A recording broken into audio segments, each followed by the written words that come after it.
2월 24일 월요일입니다. 오늘도 여러분들의 모든 삶과 가정과 일터 가운데에 하나님 사랑과 또 자비하심과 은혜가 가득 넘쳐나시기를 간절히 축복합니다. 함께 기도하겠습니다. 하나님, 오늘도 우리를 말씀의 자리로 불러주시니 감사합니다. 그 말씀을 통하여 오늘도 우리가 살아갈 힘과 능력과 지혜를 공급받게 하여 주옵소서. 우리의 생각, 힘, 뜻과 계획, 그 모든 것들을 내려놓고 오직 말씀을 통해 우리에게 공급하시는 하늘 아버지의 힘과 뜻과 능력과 지혜를 온전히 공급받는 이 시간 되게 하여 주시옵소서. 귀려 진료 생명이신 예수 그리스도의 이름으로 간절히 기도드립니다. 아멘. 오늘 우리에게 주신 하나님의 말씀은 요한복음 15장 9절에서 17절까지의 말씀입니다. 주님, 감사합니다. 본문의 말씀 중 9절에서 12절까지의 말씀을 봉독합니다. 아버지께서 나를 사랑하신 것 같이 나도 너희를 사랑하였으니 나의 사랑 안에 거하라. 내가 아버지의 계명을 지켜 그의 사랑 안에 거하는 것 같이 너희도 내 계명을 지키면 내 사랑 안에 거하리라. 내가 이것을 너희에게 이름은 내 기쁨이 너희 안에 있어 너희 기쁨을 충만하게 하려 함이라. 내 계명은 곧 내가 너희를 사랑한 것 같이 너희도 서로 사랑하라 하는 이것이니라. 아멘. 지난 2월 4일 화요일이죠. 벌써 2주 전 봄의 시작을 알리는 입춘이 지났음에도 여전히 추운 겨울을 보내는 요즘입니다. 때문에 관심을 가지고 우리가 조금만 주위를 둘러보면 지난 겨울에 헐벗은 나무들을 여전히 금세 발견할 수가 있습니다. 그런데 그 나무들이 앙상한 가지만 남았다고 해서 죽었는가? 잎과 꽃잎 다 떨어져 생명력을 잃었는가? 결코 그렇지 않습니다. 잠시 움츠린 듯 하지만 그 누구보다 곧 다가올 봄을 맞이할 준비를 하고 있습니다. 봄을 기다리고 있습니다. 보통의 사람들은 언제 봄이 왔다고 느낄까요?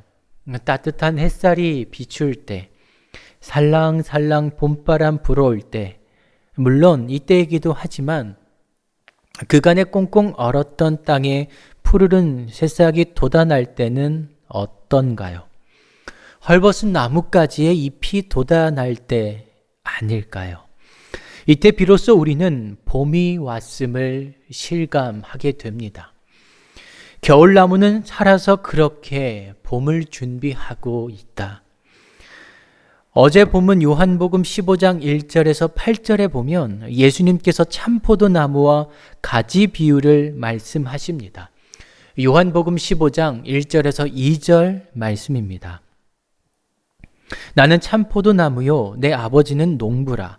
물은 내게 붙어 있어 열매를 맺지 아니하는 가지는 아버지께서 그것을 제거해 버리시고 물은 열매를 맺는 가지는 더 열매를 맺게 하려 하여 그것을 깨끗하게 하시느니라.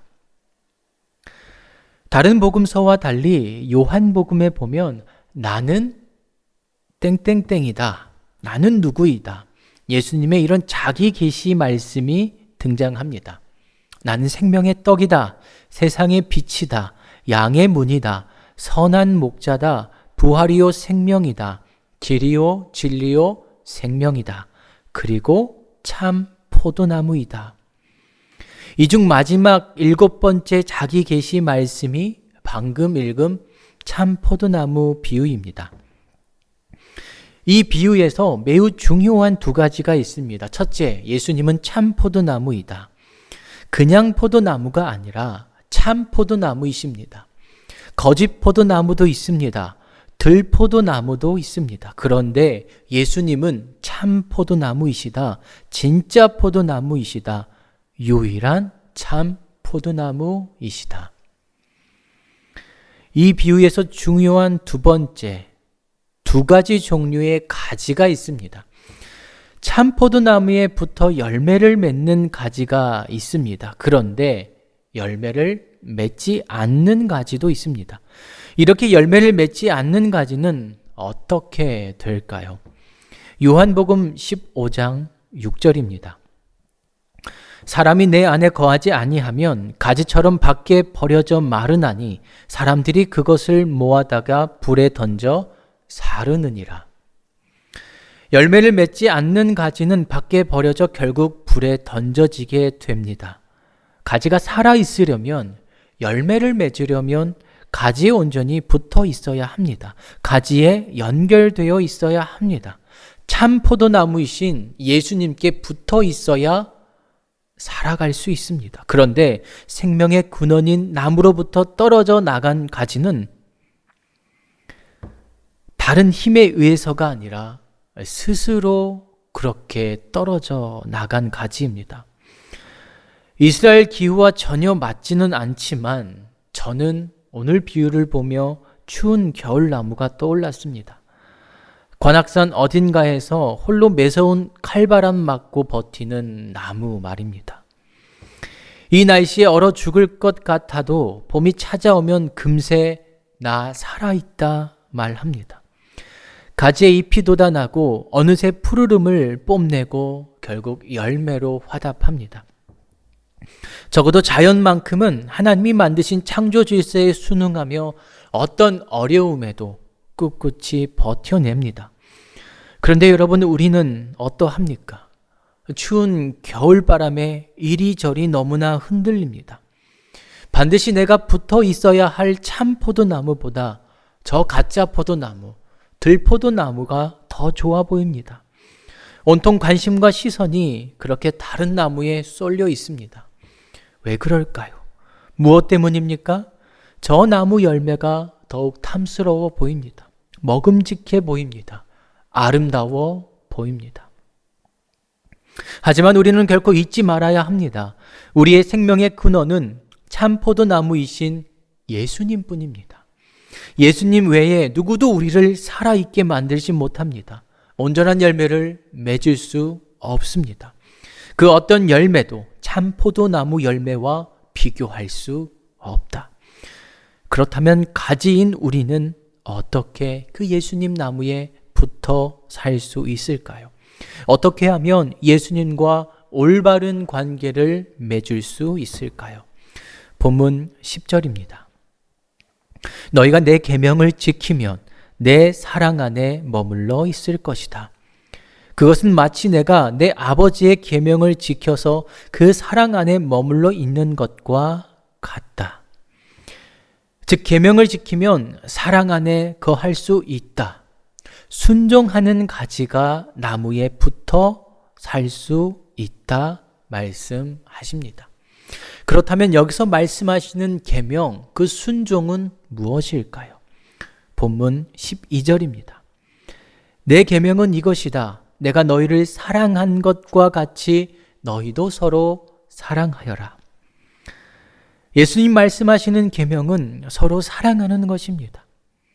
우리가 서로 사랑할 때에 그것이 바로 예수님 계명에 순종하는 것입니다. 그때 비로소 우리는 참 포도나무이신 예수님이라는 나무와 올바른 관계를 맺을 수 있습니다.